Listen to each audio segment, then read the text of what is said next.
Right-click the first sheet tab and select View Code. In the VBA editor, click the Toolbox icon. Left-click Label in the toolbox, and then left-click an empty space in the User Form 1 area. Label 1 is now in the User Form 1 area.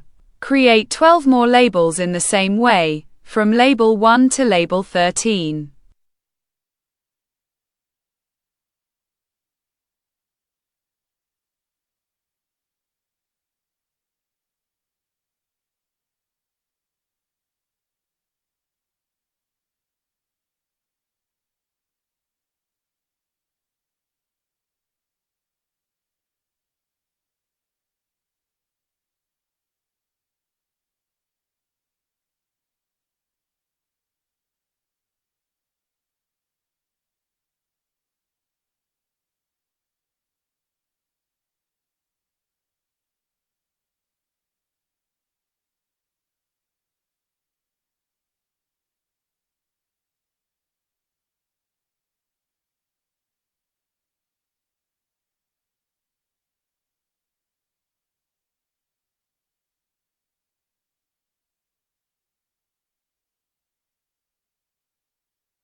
In the VBA editor, double-click the user form.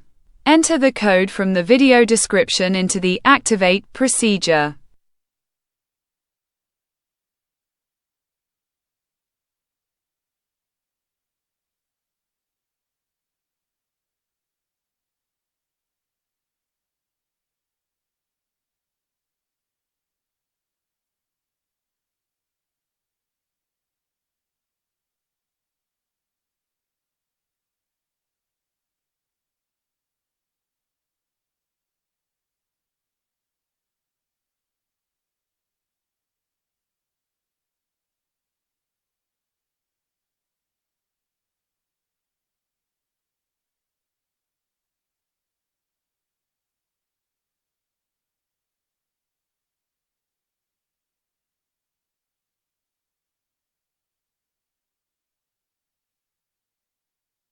Open the worksheet and then the input mask. The formatted labels Label 1 through Label 13 are displayed.